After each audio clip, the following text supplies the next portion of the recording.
বিলকুল গ্রাম। গ্রামটি ছিল নামের মতোই সুন্দর, আর সেই গ্রামের অনেক মানুষ সুখেই দিনকাল পার করছিল। কিন্তু তাদের সুখের সীমার বেশি দিন রইল না।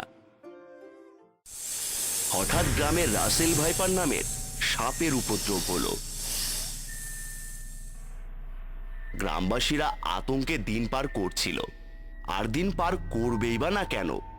সাপটি ছিল ভয়ঙ্কর বিষাক্ত। একবার যাকে ছোবল দিত সে সারা জীবনের জন্য পরকালে চলে যেত। কৃষকরা ঠিকভাবে খেতে খামারে কাজ করতে পারছিল না। হ্যাঁ গো, তুমি এই অবেলায় ধান খেতে কাজে যাচ্ছ যে? জানোই তো কি ভয়ঙ্কর বিষাক্ত এক সাপ বেরিয়েছে। যদি তোমার কোনো ক্ষতি হয়ে যায় তখন কি হবে বলো তো? আরে গিন্নি, তুমি এত চিন্তা করো না, আবার কিছু হবে না। দেখেছো তো আকাশটা কেমন কালো মেঘে ছেয়ে গেছে। এই সময় যদি জমির আলগুলো ঠিক না করি তাহলে তো বৃষ্টির পানিতে ধান ক্ষেত আমার নষ্ট হয়ে যাবে। তখন সারা বছর খাবে কি শুনি? সেই তুমি যা ভালো বোঝো, আমি তোমাকে আর কোনো কিছু বলবো না। শিহাব বউয়ের কথায় কান না দিয়ে শিহাব তার ধান খেতে ছুটে চলছিল। বউকে কিছু বুঝতে না দিলেও শিহাব সাপের ভয়ে টিপটিপ করে তার পা চালাচ্ছিল। গিন্নিকে তো কিছুতেই বুঝতে দিলাম না, কিন্তু গিন্নি তো ভুল কিছু বলেনি। আজকাল যা সাপের উপদ্রব হয়েছে বাবা, না জানি কোন বিপদ কোন দিক দিয়ে চলে আসে। তার উপরেই খেতে খামারে একাই কাজ করতে যাচ্ছি, যদি কোনো বিপদ হয়ে যায়। না না, এখন বিপদের কথা চিন্তা করলে হবে না। আমায় যে করেই হোক আজকের মধ্যে আইলগুলো ঠিক করতেই হবে। না জানি কখন বৃষ্টি নেমে আসে। বৃষ্টির কথা চিন্তা করে শিহাব জমির দিকে চলতে লাগলো।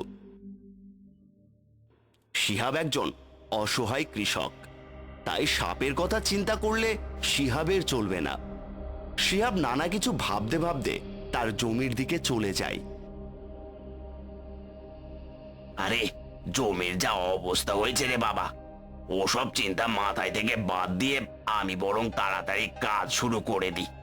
সাপের কথা চিন্তা করলে তো আর সারা বছর আমার পেটে ভাত যাবে না। আমায় যে করে হোক কাজ শেষ করেই বাড়ি ফিরতে হবে।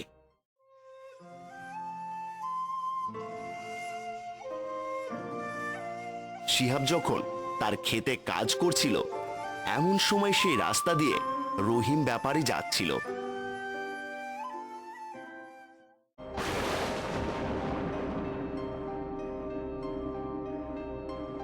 এই সময় শিহাবকে ধান খেতে কাজ করতে দেখে রহিম ব্যাপারী থেমে যায়।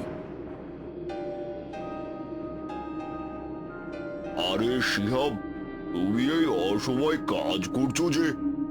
একই তো আকাশ কালো মেঘে ছেয়ে গেছে অন্ধকারে। তার উপর জানোই তো রাসেল ভাইপার নামে এক সাপ বেরিয়েছে, যাকে পাচ্ছে তার উপর আক্রমণ করছে। শুনেছি কাল পাশের গ্রামের এক কৃষকের ওপর নাকি আক্রমণ করেছিল। পরিবারের লোকজন শত চেষ্টা করেও তাকে বাঁচাতে পারেনি।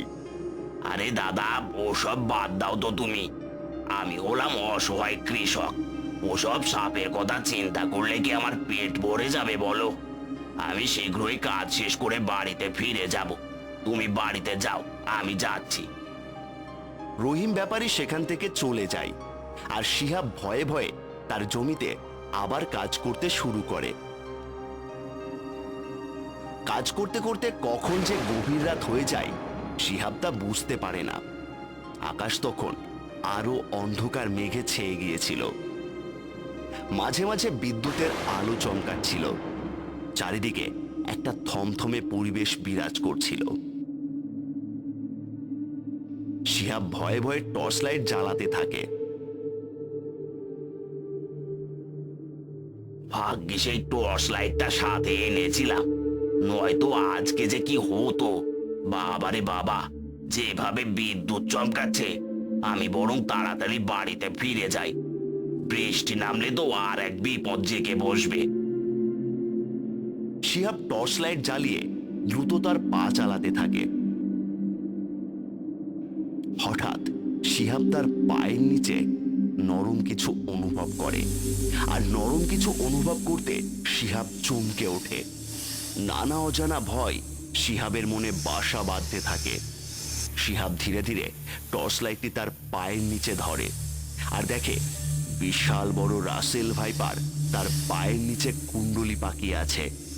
শিহাব ভয়ে চিৎকার করে ওঠে, আর কোনো কিছু বোঝার আগেই সাপটি শিহাবের পায়ে দংশন করে।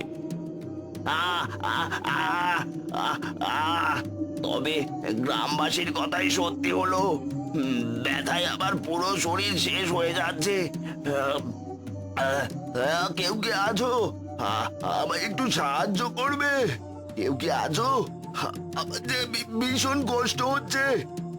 শিহাব ব্যথায় চিৎকার করতে থাকে, কিন্তু গ্রামের নির্জন রাস্তায় কেউ শিহাবের চিৎকার শুনতে পায় না। সে বুঝতে পারে তার হাতে সময় খুবই কম। না না, আমার এই নির্জন রাস্তায় পড়ে থাকলে হবে না। আমার হাতে খুবই কম সময়, শরীর ভীষণ ব্যথা করছে। আমাকে যে করেই হোক গ্রামের দিকে যেতে হবে। শিহাব যখন সেখান থেকে উঠে গ্রামের দিকে দৌড়তে থাকে, কিন্তু বিষ সারা শরীরে ছড়িয়ে পড়ার কারণে সে আর বেশি দূর যেতে পারে না। শিহাব সেখানেই মাটিতে অজ্ঞান হয়ে পড়ে যায়। এভাবেই সকাল হয়ে যায়। পরদিন সকালে গ্রামের লোকজন শিহাবকে অজ্ঞান হয়ে মাটিতে পড়ে থাকতে দেখে। আরে, এটা শিহাব না? কাল সন্ধ্যায় তো ওকে জমিতে কাজ করতে দেখেছিলাম। এ কি, পুরো শরীর যে নীল হয়ে আছে! তার মানে রাসেল ভাইপার আক্রমণ করেনি তো? এই চলো সবাই, একে এক্ষুনি হাসপাতালে নিয়ে যেতে হবে। এরপর গ্রামের লোকজন সবাই মিলে শিহাবকে হাসপাতালে নিয়ে যায়, কিন্তু অনেক দেরি হওয়ার কারণে কেউ শিহাবকে বাঁচাতে পারেনি। শিহাবের মৃত্যুতে গ্রামবাসীদের মাঝে আরো আতঙ্ক ছড়িয়ে পড়ে। গ্রামবাসীরা মর্মাহত হয়ে যায়। শিহাবের মৃত্যুতে তারা ভীষণ কষ্ট পায়। সন্ধ্যের পর গ্রামের বাচ্চারা কেউ বাড়ি থেকে বের হতো না।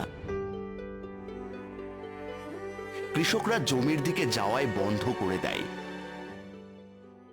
আরে দাদা, তোমরা এখানে বসে আছো, জমিতে ধান কাটতে যাবে না? ধানগুলো যে পেকে নষ্ট হয়ে যাচ্ছে, সেই দিকে কি খেয়াল আছে তোমাদের? আরে দাদা, তোমার তো দেখছি জীবনের কোনো ভয় নেই। ওই ধান কাটতে গিয়ে কি সাপের কাপড়ে মারা যাবো নাকি? তোমার যদি প্রাণের ভয় না থাকে তুমি যাও বাবু। রাসেল ভাইপার সাপের থেকে কোনো বাঁচার উপায় নেই। ওই সাপের কামড় মানে মৃত্যু। না না বাবু, আমি যাব না। এভাবেই সবাই নিজেদের বাড়িতেই তাদের দিন কাটাতে শুরু করে। শিহাবের মৃত্যুর পর গ্রামবাসীরা আরো সতর্ক হয়ে যায়। রাসেল ভাইপার সাপের ভয়াবহতা তাদের মনে অব্যক্ত আতঙ্ক হিসেবে থেকে যায়। সেই সাপ অন্ধকারের প্রতীক হয়ে চারপাশে ঘুরে বেড়ায়। সন্ধে হতেই গ্রামবাসীরা এক অজানা আতঙ্কে শিউরে ওঠে। পুরো বিলকুল গ্রামবাসীরা শিহাবের অকাল মৃত্যুতে গভীর শোকে ছেয়ে যায়। আর এই শোক শীঘ্র এক ভয়ঙ্কর অভিজ্ঞতায় রূপ নেয়। গ্রামবাসীরা রাত হলেই শিহাবের ছায়ামূর্তি দেখতে পেত। অনেকেরই ধারণা শিহাব তাদের নাম ধরে ডাকছে।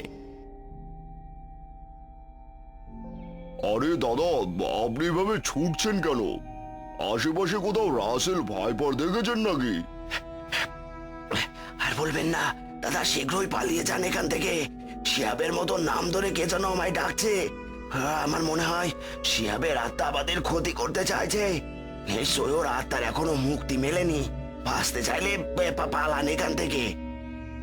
শিহাবের মৃত্যুর পর গ্রামবাসীরা আরো নানা জল্পনা কল্পনা আঁকতে থাকে। শিহাবের মৃত্যুর পর গ্রামবাসীরা আরো নানা জল্পনা কল্পনা আঁকতে থাকে। তারা ভয়ে কেউ গ্রাম থেকে বের হতো না। সন্ধ্যের পর সবাই নিজেদের বাড়িতে অবস্থান করত। গ্রামবাসীর মাঝে একটা ধারণা হয়ে যায় শিহাবের আত্মা তাদের ক্ষতি করতে চাইছে, কিন্তু তারা ধীরে ধীরে বুঝতে পারে যে শিহাব তাদের ক্ষতি করবে না। শিহাব তাদের কিছু একটা বলতে চাইছে। সেই গ্রামেই থাকতো সাহসী যুবক সজল। সজল শহর থেকে পড়াশোনা করে এসেছে, তাই সব ভূত প্রেত আত্মা খুব কম বিশ্বাস করে সজল। আমার মনে হয় শিহাবের আত্মা আমাদের কিছু একটা বলতে চায়। না না, আমি আজ সাহস করে ওর আত্মার সঙ্গে কথা বলবো। আমাকে সবটা জানতেই হবে। এভাবে দিন কাটতে থাকলে তো আমরা দুদিনেই না খেয়ে মরে যাব। পরদিন সজল শিহাবের আত্মার সামনে দাঁড়ায়, আর শিহাবের আত্মা হাত দিয়ে ইশারা করে একটা আস্তানার দিকে দেখায়। সজলের আর বুঝতে বাকি থাকে না যে শিহাবের আত্মা সাপের আস্তানা দেখাচ্ছে। সজল এসব দেখে চমকে ওঠে আর সঙ্গে সঙ্গে বাড়িতে ফিরে আসে। পরদিন সকালে সজল পুরো গ্রামবাসীকে একত্রিত করে আর রাতে সব ঘটনা খুলে বলে। তোমরা ভয় পেও না, শিহাবের আত্মা মনে হয় তোমাদের কোনো ক্ষতি করবে না। তোমরা চলো, আমরা কিছু সাহসী যুবক মিলে ওই আস্তানার দিকে যাব আর রাসেল ভাইপার নামক বিষাক্ত সাপকে ধ্বংস করব। এরপর কিছু সাহসী যুবক মিলে সেই বনের দিকে যায়